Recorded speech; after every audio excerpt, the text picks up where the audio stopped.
자, 한판 브리핑 시간입니다. 김수미 평론가 나오셨습니다. 안녕하십니까? 네, 반갑습니다. 옆자리에 있다 앞자리로 옮기니까요. 네. 압박감이 장난 아니에요. 네, 오늘 좀 실수가 많을 것 같은데 생각했던 거하고 달라서요. 근데 중립적으로 하셔야 됩니다. 엄청 중립입니다. 오늘 넥타이도 제가 주황색 메고 나오지 않았습니까? 그래요? 한번 보겠습니다. 엄정 중립의 모범을 보여드리겠습니다. 평론가님, 첫 번째 소식 관련돼서요. 최근 교사 폭행 사건, 교사 사망 사건이 일어나면서 정부와 여당이 교권 회복 강조하고 있는데요. 윤석열 대통령이 오늘 대응책 지시도 하셨다고요? 네, 윤석열 대통령은 수석비서관 회의에서 교권 침해 사례를 보고받고 대응책을 지시했습니다. 지난 6월 20일 국무회의에서 학교장과 교사가 학업, 인성과 관련해 학생을 훈계할 수 있는 내용을 담고 있는 초중등 교육법 시행령이 의결됐는데요. 윤 대통령은 일선 현장의 구체적인 가이드라인인 교육부 고시를 신속히 마련하라라고 지시했습니다. 그리고 당 지자체와 협의해 교권을 침해하는 불합리한 자치조례 개정도 병행 추진하라고 주문을 했습니다. 최근 논란이 된 학생인권 조례를 가리킨 것으로 보입니다. 이 가운데 이주호 교육부 총리는 동아일보와의 통화에서 교원지휘법 개정 등을 예고를 했고요. 교권 침해 학생의 징계 조치 사항을 학교생활기록부에 기록을 하는 이런 방책에 초점을 맞추고 있습니다. 한편 진보 성향으로 꼽히는 조희연 교육감도 기자회견 열어서 입장을 발표했죠? 네, 교권 침해 방지 추진 과제를 발표했는데요. 이것은 서울교총, 서울교사노조, 정교조 서울지부 등과 합의한 과제입니다. 교육활동 중 피해 입은 교원에게 심리상담과 법률 자문을 지원하기로 한 것이 대책에 포함됐고요. 사건이 일어난 서희 초교에는 트라우마에 시달리는 학교 구성원들에게 정서적 안정 회복을 지원하고 숨진 교사는 공무상재해로 인정받아 명예를 회복할 수 있도록 하겠다라고 밝혔습니다. 그리고 교사 폭행이 일어난 양천구 모 초등학교에서는 교사에게 쟁송 자문과 소송 보조금을 지원할 계획입니다. 또 교육부를 향해서는 초중등 교육법 가이드라인 마련을 서두르라고 요구했고요. 국회에 대해서는 교사가 생활지도하다가 아동학대 혐의로 고소고발될 경우 소속 시도교육청의 의견을 청취하도록 하고 정당한 생활지도는 아동학대로 보지 않는다는 내용의 법률 개정안들을 조속히 통과시켜달라고 요구를 했습니다. 아울러 생활지도 과정에서 교권 침해를 당한 교사를 학생으로부터 즉시 분리하도록 교원지휘법을 개정해야 한다는 주장도 나왔습니다. 예, 역시나 또 국회가 해야 될 일들이 생기는 것 같은데요. 자, 교권 침해 사건으로 교육계와 정치권이 분주한 가운데 부산 지역 초등학교에서 일어난 교사 폭행 사건, 이게 좀 뒤늦게 알려졌다면서요? 네, 지난 6월 12일 부산 한 초등학교에서 초등학교 3학년 학생이 수업 시간에 교사의 얼굴을 때리고 몸을 걷어차는 사건이 일어났습니다. 음악 수업을 마친 뒤 악기를 정리할 때 교사가 학생의 행동을 제재하는 과정에서 일어난 사건이었는데요. 피해 교사는 전치 3주 진단을 받고 병가를 낸 상태입니다. 올해 초에도 같은 학생의 행동을 제지했다가 가슴 부위를 타격당한 것까지 같이 알려졌습니다. 해당 교사는 학생 처벌을 원치 않는다면서 교권보호위원회 개최 신청은 하지 않은 상황입니다. 또 선생님들 참 힘드신 상황인데요. 자, 여기서 좀 현직 초등학교 교사 인터뷰 한번 들어보도록 하겠습니다. 주말에 전국 각지에서 연결되어 있죠? 예. 주말에 전국 각지에서 사망한 서희초 교사 추모 집회를 열었습니다. 서울 종로에서 열린 집회에는 교사 5천 명이 모였다고 하는데요. 많은 교사들이 떨어진 교권 현실에 공감하는 목소리를 내는 모습입니다. 현직 초등학교 1학년 담임 교사이자 책 오늘 학교 어땠어의 저자이시죠? 초등샘 Z 선생님과 전화 연결을 통해서 이야기를 들어보도록 하겠습니다. 선생님 나와 계시죠? 네, 안녕하세요. 네, 초등학교에 재직하신 지는 얼마나 되셨습니까? 지금 1학년 맡고 계시다고요? 네, 저는 올해 22년 차 초등교사로 수도권에 있는 한 초등학교에 재직 중이고요. 1학년을 좀 오래 가르쳤어요. 10년 가까이 가르쳤고 올해가 연속으로 1학년을 가르친 지 7년 됐습니다. 1학년이 가장 힘들다 이런 얘기들이 많이 나오던데 실제로 지도를 해보시면 1학년들이 좀 더 어려운 점이 있으신가요? 아무래도 초등학교 1학년 교사가 힘든 이유는 아이들이 어린이집이나 유치원을 갓 졸업하고 학교에 오다 보니 학교라는 환경이 좀 낯설고 적응하기 어렵잖아요. 그래서 1학년 교육과정에 입학 적응 활동이라는 그런 시기가 따로 있고요. 또 선생님들끼리 농담처럼 아이가 1학년이면 부모도 1학년이다라고 말할 만큼 보호자님들 역시 이제 학교에 대해서 모르는 것들이 많다 보니 아무래도 학교에 궁금한 것도 많고 여러 가지 요구사항도 많은 학년이 바로 1학년이다 보니 좀 약간 어려움이 있을 수 있죠. 예, 집회 얘기부터 좀 해보도록 하겠습니다. 주말에 지금 교사하고 교대생 5천 명도 모였다고 하는데 분위기가 좀 어땠는지 선생님 전에 들으신 게 있나요? 네. 저는 개인 사정으로 가지 못했는데, 이제 제 동생이 같은 초등교사로서 거기 현장에 운영위원으로 참여를 했어요. 그래서 현장 분위기를 동생에게 실시간으로 전달받기도 했고요. 또 실시간 방송으로 전국적으로 유튜브 방송이 나가다 보니 집회에 참여하지 못하시는 선생님들도 꽤 많이 그 방송을 봤습니다. 그래서 교사 커뮤니티나 참여한 동료 교사들 단톡방으로부터 많은 소식 전해드렸는데, 아무래도 교사 커뮤니티에서 서희초 선생님을 추모하고자 하는 의견이 많아져서 자발적으로 조직된 집회로 모여 있고요. 추모 모임을 연 운영팀에서는 5천 명이라고 하는데 실제 경찰 추사는 오히려 더 많았다고 하는 소식 들었습니다. 그러니까 이게 이렇게까지 많이 선생님들이 모이셨던 전례가 제 기억엔 잘 없는데 어떻습니까? 네, 아무래도 선생님들께서는 이런 일에 목소리를 내는 경향이 아무래도 다른 집단에 비해서는 적은 게 사실이죠. 그런데 이번 일은 전체적으로 선생님들이 이제 더 이상은 참을 수가 없다. 이 서희초 선생님 이야기를 듣고 난 뒤에 교사의 생존권이나 인권, 아이들을 가르칠 수 있는 학습 생활 지도권, 이런 것들에 대한 요구가 이때까지 계속 있기는 있었는데요. 이번 일로 인해서 아무래도 선생님들의 목소리가 좀 밖으로 나갈 수 있는 좋은 기회가 된 것 같습니다. 사실 서희초 선생님이 이전에 이미 6학년 남학생으로부터 폭행을 당한 선생님 이야기가 교사 커뮤니티 내에서 크게 이슈가 됐었는데요. 수천 명의 선생님들께서 다들 그 이야기를 들으시고 이거는 더 이상 이렇게 되면 안 된다. 대책을 마련해야 된다. 이런 얘기가 나오던 와중에 서희초 선생님 이야기를 듣고 다들 너무나 충격을 받으셨어요. 그 방금 말씀하셨던 온라인 커뮤니티가 인디스쿨? 뭐 이렇게 네. 불리는 커뮤니티죠. 여기에서 이제 네. 많은 경험들, 심경 이야기들이 오고 가고 있다고 하는데 구체적인 내용도 좀 한번 설명을 해 주실 수 있겠습니까? 사실 그 전부터 몇 년 사이에 이 커뮤니티 안에서 이 교직 생활의 힘겨움을 토로하는 글이 부쩍 늘어나고 있었습니다. 악성 민원에 대한 굉장히 다양한 사례를 교사들끼리 공유하면서 이게 교사로서 이렇게 사는 게 맞는 것인가 이런 자괴감에 시달리는 선생님들 굉장히 많으셨고요. 특히 교실에서 난동을 부리거나 수업을 방해하고 친구들과 교사들에게 폭언과 폭행을 일삼는 아이들이 기하급수적으로 늘어나고 있는데 이 아이들을 제지하는 데 어려움을 겪고 있는 심정을 호소하는 글이 굉장히 많이 올라옵니다. 그래서 이번 서희초 선생님 일, 지난번에 6학년 아이 폭행 사건, 또 오늘 일어난 그 3학년 아이 폭행 사건. 사실 이제 더 이상 못 참겠다. 우리 목소리를 내야 된다. 또 얼마나 많은 선생님들의 희생이 있어야 지금의 이런 말도 안 되는 시스템이 바뀔 건가. 지금 학교가 어떻게 망가지고 있는지 자세히 알리고 대책을 강구해야겠다는 의견이 지배적으로 나오고 있습니다. 예, 그 구체적인 예가 혹시 있으시면 좀 구체적으로 좀 들려주실 수 있을까요? 이번 일이 있고 나서 사실 전국에 있는 초등교사들이 온라인으로 각종 악성 민원 사례집을 자발적으로 모아서 만들기 시작했어요. 근데 제목만 읽어도 숨이 턱턱 막히는 일들이 실제로 주변에 비일비재하게 벌어지고 있거든요.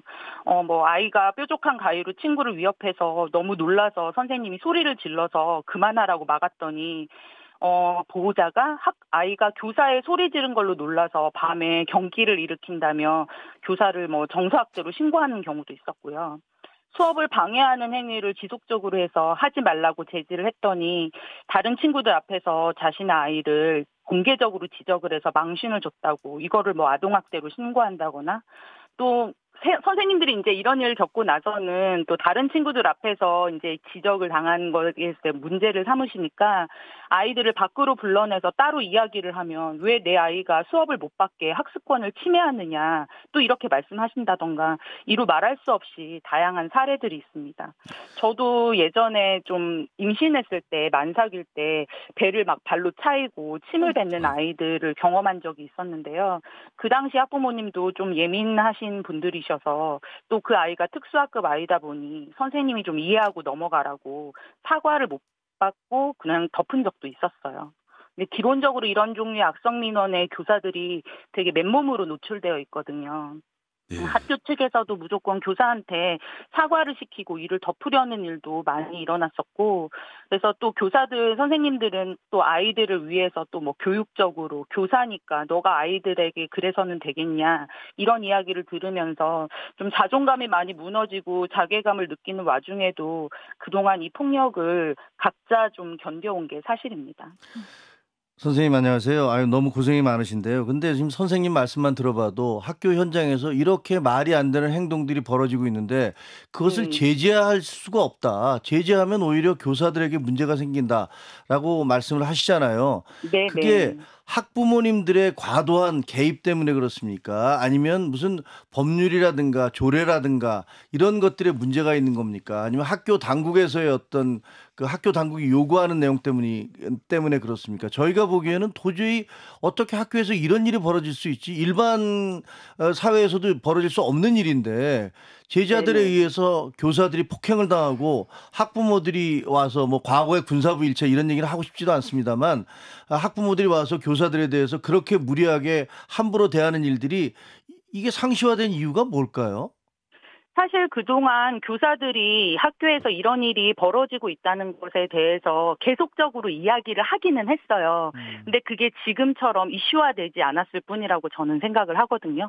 그래서 사람들이 이번에 그런 이 일뿐만이 아니라 교사들이 얘기한 민원들이나 이런 종류를 듣고 되게 많이 충격을 받고 어떻게 학교에서 이런 일이 일어날 수 있느냐.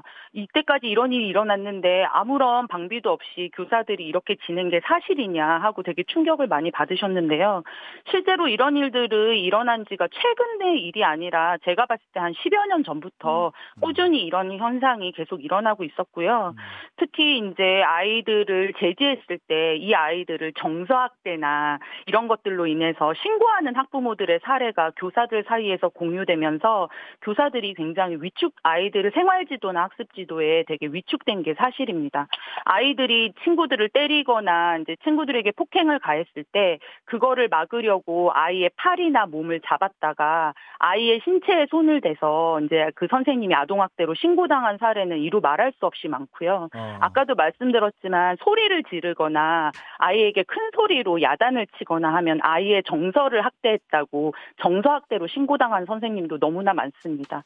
이건 그냥 저의 개인적인 의견이 아니라 그 교사 커뮤니티나 주변 선생님들한테 물어봐도 전국에 있는 모든 선생님들이 대부분 이런 종류의 일을 직접 경험하시거나 또는 이제 옆반 선생님이나 주변 동료 선생님들의 일로 한두 가지씩은 다 보고 듣고 한 게 저는 사실이라고 생각합니다. 네, 선생님 말씀 잘 들었습니다. 저도 뭐 초등학교, 중학교, 고등학교를 다녔고 상당히 생경한 풍경이고 1학년 아이 학부모이기도 한데 정말 교육 현장이 이렇게 우리 때랑 많이 달라졌구나. 정말 선생님들 고충이 크시겠다 이런 생각이 드는데요. 일단 이번 이제 사안을 계기로 교권 침해에 대한 문제의식이 이제 많다 보니까 그동안 학생들의 인권 조례에 너무 이제 방점이 찍혀져서 학생 인권에 좀 강조점을 두다 보니 교권 침해에 대해서는 상대적으로 소홀했던 거 아니냐. 그 맥락에서 오늘 대통령께서도 교권을 침해하는 자치조례 개정 추진하라. 이렇게 명령을 내리기도 했고 하는데 학생 인권 조례 개정 논의가 이제 맞는 방향으로 보시는지 개정 논의가 맞는 방향이라면 어느 정도가 좀 수정이 가해져야 된다고 의견 주실 수 있는지 여쭙고 싶습니다. 일단 저뿐만이 아니라 대부분의 선생님들이 교권 침해의 원인을 학생인권 조례라는 그 범위 안에서 한정 짓는 것에 대해서는 거의 대부분의 선생님들이 동의하고 있지 않으세요. 그러니까 교사의 인권을 지키기 위해서 학생의 인권을 제한한다는 게 교사와 학생의 인권이 서로 상충한다고 보는 시각에 대해서 많은 선생님들이 그건 아니다 이렇게 생각하고 계시고요.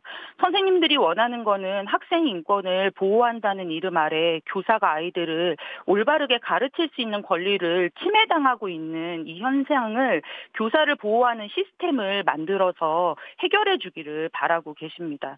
특히 이제 선생님들이 원하는 거는 정상적인 수업을 할 수 있는 권한 보장이랑 교사 인권 보호를 위한 제도적 장치를 원하지 학생의 인권 보장 범위를 축소해서 교사를 대우해 달라 이런 건 절대 아니거든요. 물론 학생 인권 조례가 현장에 적용되면서 좀 지나치게 현실성 없는 조항이나 악용되는 조항이 있다면 그거를 조금 손보거나 개정하는 거는 맞겠지만 그 학생 인권 조례를 손보는 걸로 이 현상을 모든 것을 마무리 짓고 해결해서는 안 될 것 같습니다. 법 개정을 한다면은 네. 학생 인권 조례가 아니라 오히려 아동학대법 개정을 먼저 손봐야 되는 게 아닐까 싶고요. 그 제도적 장치에 대해서 혹시 뭐 구체적으로 상의들을 하시고 교사들께 의견을 모으신 게 좀 있을까요? 사실 이제 교육 현장에서 바뀌어야 될 거는 너무나 많죠. 이제 하지만 한꺼번에 다 바뀔 수 없다는 걸 다들 알고 계시기 때문에 이번 서희초 사건 사건을 계기로 인해서 1차적으로는 서희초 선생님의 죽음에 대해 명명백백한 진상규명이 우선시 돼야 될 것 같고요. 가해자를 처벌하고 학교나 교육청, 교육부가 서희초 선생님의 죽음에 대한 책임을 져야 되지 않을까 이런 의견들 선생님들 많이 갖고 계시고요. 무엇보다 무분별한 민원으로 병들어가는 학교를 더 이상 두고 볼 수 없다는 선생님들 이야기에 좀 귀를 기울여 주셨으면 좋겠어요. 교사에게 직접적으로 폭언과 모욕을 퍼붓지 못하게 민원 창구를 좀 일원화시켜서 학교에서 한번 걸러서 악성 민원을 좀 필터링할 수 있는 시스템을 구축해 주시면 더욱 좋지 않을까 생각이 들고요. 또 지금 교실 붕괴에 이르도록 교실 안에서 문제를 일으키는 학생들이 굉장히 심각하거든요. 교사와 다른 학생들한테 폭언을 하고 폭행을 일삼고 정상적인 수업을 방해하는 학생들을 외국의 사례처럼 즉시 교실에서 분리해서 다른 학생들의 학습권이나 교사의 수업권을 보장하는 시스템이 저는 반드시 필요하다고 생각을 합니다. 지금은 문제를 일으키는 학생을 데리고 나가면 이 학생의 수업권이 침해당했다고 고소고발 당할 수 있는 그런 상황이거든요. 예, 그러다 보니 네. 교실이 난장판이 돼도 이걸 수습할 수 있는 지도 권한이 교사에게는 없어요. 마지막 질문 짧게 하나 드릴 건데요. 이주호 교육부 장관이 중대한 교권 침해 상황에 대해서는 학교생활 기록부에 기재하도록 추진하겠다라고 말을 했는데 교육부의 대책 좀 교사들 입장에서 어떻게 듣고 계시는지를 마지막으로 듣겠습니다. 네. 학생 생활기록부 기재 추진에 대해서는 아무래도 좀 예민한 문제다 보니 이렇다 저렇다 말을 얹기 좀 조심스러운 부분이 있는데요. 저는 우리 아이들이 학교라는 곳에서 사회화 과정을 거치며 시민으로 성장하는 교육을 받고 있다고 생각하거든요. 근데 그 과정에서 뭐 옳고 그른 것, 하지 말아야 될 행동과 지켜야 할 규칙, 뭐 이런 것들을 배우는데 아이의 잘못된 행동을 제지하지 않고 그 어떤 불이익도 주지 않고 그저 대화와 설득으로 아이를 올바르게 성장시킬 수 있을까라는 생각에 저는 굉장히 회의적입니다. 실제로 그저 마음을 읽어주고 감싸주고 그런 교육을 받고 자란 아이들이 어떻게 자라고 있는지를 보면은 좀 이런 제 생각에 좀 확신이 생기고요. 그러니까 좀 제대로 된 훈육은 체벌을 말하는 게 아니라 본인의 잘못된 행동에 대해서 책임을 질 수 있는 과정을 스스로 경험해봐야 그게 진정한 교육이라고 생각을 해요. 그런 의미에서 현장에 계신 선생님들의 의견을 적극적으로 수용해서 실질적으로 아이들에게 효과가 있는 교육 방법을 찾았으면 좋겠습니다. 네, 여기까지 우리 현직 초등학교 교사이시죠. 초등쌤 제트님의 말씀 듣겠습니다. 감사합니다. 감사합니다. 예, 뭐 내용 자체가 저희가 아는 내용이기도 하고 또 충격적인 얘기도 많은데 어떻게 들으셨습니까?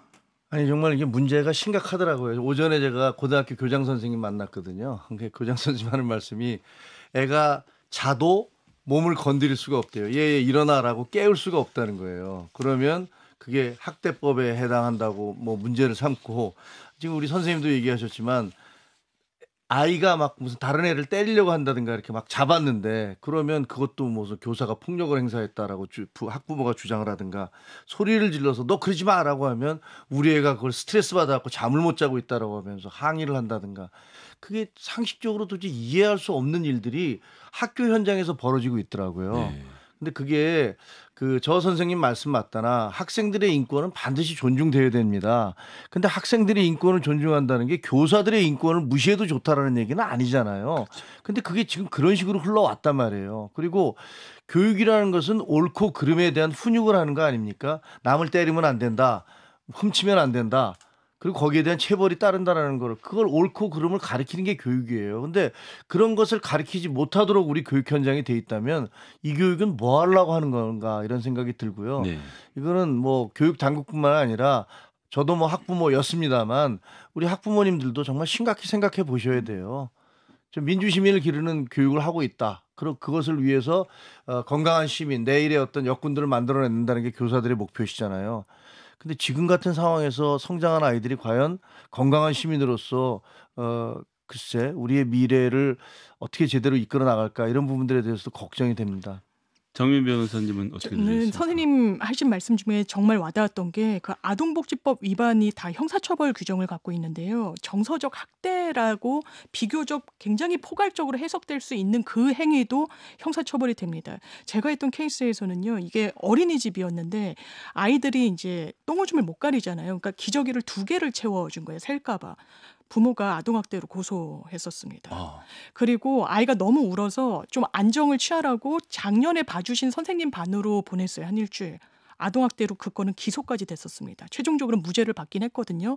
판사가 아니 이 정도 케이스도 기소를 하냐는 취지로 첫 이제 재판정에서 이야기를 하고 언급을 했는데 아 선생님들이 정말 힘드시겠구나. 이 법이란 게 물론 제도적인 필요성이 있어서 마련된 거겠지만 너무 포괄적이고 악용의 소지가 있구나를 이번 기회에 좀 더 많은 분들이 느끼셨기 때문에 좀 개정이나 좀 손질의 움직임은 필요해 보입니다. 예, 뭐 보니까 서울시의 교육청에 이렇게 해서 신고된 건들은 1년에 100건이 되지 않는데 문제는 이제 이런 것들이 커뮤니티를 통해서 급속하게 퍼져나가니까 교사 커뮤니티 자체가 굉장히 위축되는 문제가 있었던 것 같은데요. 또 이 얘기는 또 계속하게 될 것 같으니까 이제 두 번째 소식으로 넘어가 보겠습니다. 서울 양평 고속도로 사업 논란 소식이 계속되고 있죠. 국토교통부가 건설 계획 단계부터 최근에 이르는 7년째 자료를 정부 공개했다고요? 네, 어제 국토부 홈페이지에 별도의 페이지가 개설되고 관련 자료가 업로드됐습니다. 종합 설명, 서울 양평 고속도로의 시작, 서울 양평 고속도로 노선 검토 과정, 전략 환경 영향 평가 이렇게 총 4개 주제에 걸쳐서 22개 세부 분야 사업 관련 자료 55건이 게재됐는데요. 국토부는 공지에서 올해 7월 초 사업이 사실무근의 괴담으로 중단되었다. 일각에서는 여전히 근거 없는 의혹을 제기하고 있다면서 국민 여러분들과 전문가들이 자료를 확인해 타당성을 검증해달라고 밝혔습니다. 원희룡 장관도 국토부 홈페이지 온통 광장으로 질의를 받아서 글이나 영상을 통해 직접 답변할 예정이고요. 오는 7월 26일은 국회의 국토위 전체 회의가 열리는 날입니다. 원 장관이 출석을 한 가운데 여야가 치열한 공방을 벌일 것으로 예상됩니다. 자, 어쨌든 이제 노선 재검토, 그러니까 폐지 계획은 충격 요법이었다 이런 얘기도 좀 나오고 있고 원희룡 장관이 조금 전에 저희 방송 시작 무렵에 아마 첫 유튜브 콘텐츠를 또 방송을 이제 질의응답을 올리신 모양인데 그 내용까지는 저희가 보지 못했지만 어쨌든 이 공방이 다 좀 벌어지고 있습니다. 어떤 부분을 주목해서 봐야 된다고 생각하시는지 김종혁 위원님. 아니요, 그러니까 저는 기본적으로 이 논란이 시작된 것이 그 지역에 김건희 여사 일가의 땅이 있는데 그 땅 값을 올려주기 위해서 고속도로를 바꿨다, 노선을 바꿨다라는 게 처음에 주장의 시작이었잖아요. 근데 지금 이게 진행되면서 그 부분은 이제 그 어느새 스스로 사라지고 왜냐하면 땅값이 계속 오르는 사실이 없으니까. 그리고 위로 가든 아래로 가든 땅값은 별로 변동이 없다. 그리고 그 아래쪽으로 가는 것들에 대해서 상당히 타당한 이유가 있었다라는 그런 양쪽의 주장이 충돌하고 있기 때문에 그 부분은 사라졌어요. 대부분 사라지면서 이제는 뭐 세부적인 부분으로 들어가서 언제 결정이 되어졌는데 왜 그걸 공개를 안 했어 뭐 이런 식으로 이야기가 오가고 있잖아요. 그래서 저는 26일 날 원희룡 장관이 국토 그 이제 현안 질의를 하지 않습니까? 거기서 이제 치열한 공방이 오가고 네. 거기서 좀 더 구체적인 모습이 드러나지 않을까 싶은데 한 가지 바라는 건 그 의원들이요 돌아가면서 질의하잖아요. 그러면서 답을 하려고 그러면 아 됐다 그러면 내 얘기 들으라고 이런 식으로 해갖고 사실상 진실이 밝혀낼 시간이 없어요. 그러지 말고 민주당에서 정말로 그중에서 제일 잘하는 의원 한 명이 다른 의원들 걸 모두를 받아서 그걸로 시간을 충분히 가지고 공격도 하고 방어도 하도록 했으면 좋겠어요. 똑같은 질문 되풀이해서 합니다. 이제 보세요. 보나마나 그렇게 이루어집니다. 하나만 한 질문 또 벌어지고 자기 내세우기 위해서 막 호통치고 하는 거 또 벌어질 겁니다. 그래서 아마 아무도 만족하지 못하는 그런 상임위가 또 벌어질 거예요. 국정조사도 마찬가지거든요. 항상 그런 식으로 진행돼요. 대한민국 국회 이거 진짜 바꿔야 되거든요. 좀 달라졌으면 좋겠어요. 예, 사실 대정부 질문을 할 때는 질문 시간만 정해놓고 답변은 국무위원에게 마음대로 풀어놔서 좀 시간 조정이 가능한데 이 국회에서 상임위에서 할 때는 딱 정해진 7분 안에 그러니까요. 질문 답변을 다 포함해야 되니까 말씀하신 그런 부작용들이 좀 있는 맞아요. 것 같습니다. 우리 장 변호사님은 네. 또 어떻게 보셨습니까? 우려하신 모습이 나오지 않도록 민주당 의원들이 정말 단단히 준비해야 되겠다는 생각이 들고요. 저는 그러면 국토교통부에서 관련 자료 일체를 공개했다라고 해서 의혹이 사라지느냐. 그렇지 않다라고 생각합니다. 물론 1안에서 2안으로 바뀔 수 있죠. 예비 타당성 조사 끝난 이해 본 타당성 조사를 위해서 2개 용역업체가 선정이 됐었습니다. 그런데 최근에 나온 보도 내용을 보면요. 완전히 있지도 않았던 그 2안으로의 내용을 최초로 작성한 사람은 어디 용역업체도 아닌 그러니까 공식 루트에서 없는 제3의 업체의 소속 직원으로 나온다는 거예요. 그렇다면 이 부분에 대해서 어떻게 해명할 겁니까? 예비 타당성 과정까지 오는데 그냥 하루 이틀 사이에 오는 게 아닙니다. 너무나 많은 예산이 들어가고요. 국가 5개년 계획에 실어서 굉장히 치밀하게 검토를 해서 왔는데 그 용역업체의 본 타당성 조사 업체도 불과 몇 개월 만에 2, 3개월 만이었나요? 완전히 원안을 다 뒤집는 그런 대안을 내놨으니 그게 과연 대안이냐 아니면 김건희 여사의 땅과 관련 있느냐라고 저는 국민이 물으실 수 있고 그리고 유튜브 영상 한번 원희룡 장관이 어떻게 올렸는지를 봐야 되겠지만요. 이 본질에 대해서 설명하고 있는지를 한번 살펴보도록 하겠습니다. 네, 다음 소식도 전해보도록 하겠습니다. 충북 청주 오송 지하초도 참사 관련돼서 검찰이 오늘 전격 압수수색을 시작했습니다. 네, 압수수색 대상은 충청북도 청주시 행정중심복합도시건설청, 충북경찰청, 청주 흥덕경찰서, 충북소방본부 등 6곳이었습니다. 대검찰청은 17명의 검사를 파견해 지난 21일 청주지검의 수사본부를 구성했는데요. 이번 압색에 이어 곧바로 관련자 소환이 이어질 것으로 예상되고 있습니다. 이번 압색 대상에 경찰이 포함되면서 참사 이틀 뒤 7월 17일 전담 수사본부를 꾸렸던 경찰은 역할이 애매해졌다라는 평가도 나옵니다. 윤희근 경찰청장은 기자간담회에서 검경 수사의 중복에 관련된 질문을 받고 협의해서 결정할 문제라며 빠른 시간 안에 가닥이 잡힐 것으로 예상한다라고 답을 했습니다. 자, 지금 뭐 국무총리실에서도 그렇고 경찰이 뭐 중대한 하자가 있었다 얘기가 나오고 있고 112 신고에 부실 대응했다라는 경찰의 의혹 지금 받고 있죠. 지금 보니까 그래서 경찰에서 반박한다고 해서 파출소의 순찰차 블랙박스까지 공개했다고 하죠? 네, 충북경찰청 112 상황실이 브리핑을 열고 침수 사고 지점 관할서인 오송파출소의 순찰차 한 대 블랙박스의 영상을 공개했습니다. 이 영상에는 미호천교 범람 우려 신고를 접수한 순찰차가 오전 7시쯤부터 2시간 동안 쌍청리 회전교차로, 궁평 1교차로 등지에서 교통 통제하는 모습이 담겨져 있고요. 그런데 7시 58분쯤에는 신고를 받은 112 상황실이 오송 2지하차도로 출동하라는 지령을 내렸는데 순찰차가 현장으로 가지 않는 모습도 포착이 됐습니다.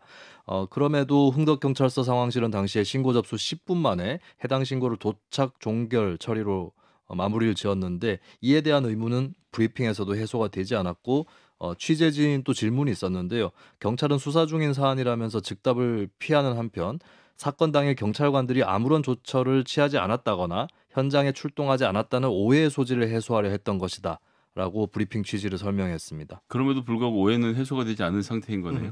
네, 이 부분이 이제 그 출동하라는 지령을 왜 소화 못했는가 여기에 대한 의문은 아직까지 남아 있는 상황이고, 그러니까 결과적으로 이 충북 경찰청 112 상황실의 브리핑은 그때 뭐 어디서 다른 데 있었다거나 뭐 일을 하지 않았던 건 아니다. 이 정도 수준의 해명이라고 볼 수 있겠습니다. 자, 수해 속의 정치인들 행보도 지금 관심을 끌고 있습니다. 논란이 만들어지고 있고요. 더불어민주당 일부 의원들이 해외 출장을 떠났다가 비판 여론 속에서 결국 조기 귀국했죠.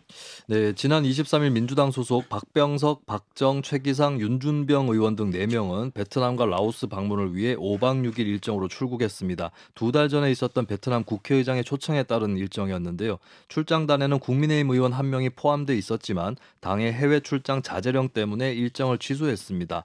이에 반해 방문을 강행했던 민주당 의원들에게 여론의 비판이 나오고 특히 수해 관련 소관 상임위인 환경노동위원회 위원장을 맡고 있는 박정 의원에 대한 비판이 많았는데요.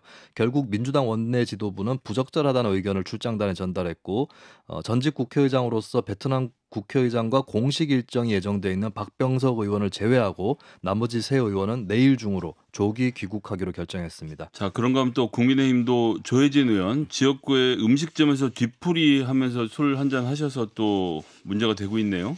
네, 국민의힘 조혜진 의원은 지난 14일 오후 5시부터 10시경까지 지역구인 경남 의령에서 족구동호회 회원들과 음식점에서 뒤풀이 음주를 했다라고 보도가 됐습니다. 당시는 9일부터 계속된 집중호우로 남부지방에 피해가 속출할 때였고 호우경보가 발령되기 전날이었는데요. 이걸 보도한 머니에스는 일부 참석자들은 술에 취해 음식점 맞은편 공터에 앉아 고성을 치는 등 인근 주민들이 불편해했던 것으로 전해졌다라고 보도했습니다. 이에 대해서 조혜진 의원은 신문고 뉴스와의 통화에서 나중에 본인은 합류를 했고 한두 잔 마시기는 했지만 술판이라고 할 정도는 아니었다라고 하면서 그럼에도 전국적 수해를 감안하지 못한 점은 죄송하게 생각한다라고 밝혔습니다. 자, 어쨌건 이런 가운데서 호우 속에서 골프 논란을 일으켰던 국민의힘 윤리위원회 회부됐던 홍준표 대구시장 오늘 수해 복구 활동에 나서서 직접 이 경북도지사하고 같이 작업을 시작했고 뭐 여야 대표단도 다 그렇게 해서 지금 이제 홍준표 시장이 이 문제로 좀 윤리 징계가 감해지는 거 아니냐 뭐 이런 논란까지 벌어지고 있는데요. 자, 오송 참사 경찰의 대응 문제가 어디가 있었다고 생각하시는지 김지혁 의원부터 좀 들어볼까요? 아니 다 이해가 안 되는 분이 너무 많지 않습니까? 그 궁평 1지하차도와 2지하차도 물난리는 2지하차도에서 났는데 경찰은 왜 1지하차도를 갔는지 신고를 받으면 거기는 뭐 2지하차도는 강둑으로부터 몇백 미터 떨어져 있고 여기는 1지하차도는 1.몇 킬로 떨어져 있다는 거 아니에요? 상식적으로 봐도 2지하차도가 위험하겠구나라는 것을 그것도 무슨 서울에서 파견된 경찰이 아니고 그 지역의 경찰 아닙니까? 그러니까 당연히 알 수 있었을 텐데 왜 글로 갔을까라는 것도 정말 이해가 안 되고 그다음에 또 하나는 계속 신고가 들어오니까 112 신고 받고서 출동했다고 도착 종결 이렇게 얘기했는데 안 간 거잖아요. 네. 근데 이거는 완전히 허위로 작성을 한 거란 말이에요. 그럼 이건 분명히 문제가 있는 거죠. 경찰관이 112 차가 출동하지 않았는데 보내지도 않고 도착해서 종결했다라는 식으로 얘기를 했다면 이렇게 큰 죄가 될 것 같은데 한마디로 상당한 기강회의가 있지 않나 싶어요. 경찰에. 지난번에 용산경찰서 이태원 참사 났을 때도 용산경찰서장의 그 행동은 지금도 이해할 수가 없거든요. 근데 이번에 궁평 지하차도에서 벌어진 일도 경찰의 행동을 이해할 수가 없어요. 뭐가 좀 이해가 되면 비판도 할 수도 있고 대책을 세울 수 있는데 너무나 어처구니가 없어서 비판도 하기가 왜 그랬지? 라는 거밖에는 얘기할 수 없어서 뭔가 기강회의가 심각한 기강회의가 있다 이런 생각이 듭니다. 장은미 변호사님 왠지 이하농분 하실 것 같은 분위기인데요. 전 마찬가지인데요. 그렇다면 그 기강회의의 원인이 어디 있을까를 한번 생각해 볼 필요는 있다라고 생각합니다. 기본적으로 대통령실에서 아니라고는 했지만 국가 재난 시스템의 최종 총괄자는 대통령한테 있음은 부인할 수 없다라고 저는 생각해요. 그런데 이번 참사 때도 지난해 수해 때도 마찬가지였습니다. 사실상 대통령의 첫 사과가 수해로 많은 분들이 돌아가시면서 나왔었거든요. 그때 기상이변 더 이상 탓하지 말라고 그랬어요. 그러면서도 이번에도 굉장히 경찰을 호통치고 질책하면서 물론 질책할 수 있지만 질책만 해서는 안 된다고 생각합니다. 그 현장에 가라고 굉장히 강도 높게 지시했지만 실제로 현장에 없었던 건 대통령도 마찬가지라는 거 아니겠습니까?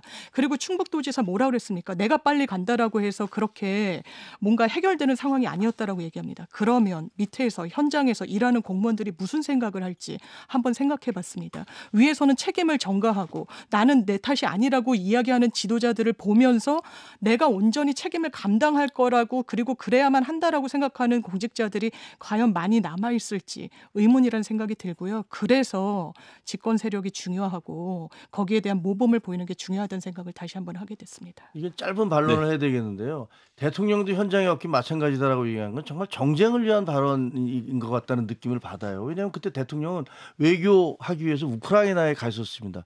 그 판단에 대해서 여러 가지 얘기를 할 수는 있어요.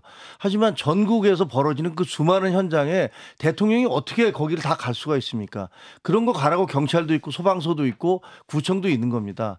그런데 무슨 재해가 터질 때마다 왜 대통령은 현장에 없었느냐라고 얘기를 한다면 그것은 현실적으로 가능하지도 않을 뿐더러 과도하게 대통령을 끌어들여서 정치적인 공방을 만드는 것이다. 이렇게 생각이 듭니다. 네. 한마디만 덧붙이자면요. 노무현 전 대통령이 이렇게 이야기하셨습니다. 너무 비가 많이 와도 너무 비가 적게 와도 대통령 탓인 것 같다. 그렇다면 최소한 국내 부재했을 때 대통령실에서 나오는 워딩이요. 그런 마음가짐으로 국정 운영을 한다면요. 대통령이 왔다고 뭘 할 수 있냐라는 답변을 국민들께 해선 전 안 된다라고 생각합니다. 그럼에도 불구하고 죄송하다. 그 부분과 관련해서 책임을 통감한다라고 이야기해 주기를 저는 국민들이 바라고 있다라고 생각합니다. 네, 짧게 윤리특별위원회 가상자산 보유 내역 소식 좀 전해주시죠. 네, 국회의원 11명이 가상자산 보유 거래 내역을 국회윤리특위 윤리심사자문위원회에 신고를 했는데요. 이 중 상당수가 이해충돌 소지가 있다라고 하는 것이 윤리자문위의 판단이었습니다. 이 11명 의원에는 민주당을 탈당한 김남국 의원, 국민의힘의 권영세, 김정재, 이양수, 유경준, 이종성 의원, 민주당의 김상희, 김홍걸, 전용기 의원, 시대전환 조정훈 의원, 국민의힘을 탈당한 황보승 의원이 포함되어 있는데요. 특히 권영세 장관의 경우는 코인 과세유예 소득세법 개정안 공동 발의를 했고 김홍걸 의원은 가상자산 사업자의 투자자 보호센터 설립을 해준다라고 하는 법안을 대표 발의한 바 있어서 이해 충돌 소지가 있다는 지적이 나오고 있습니다.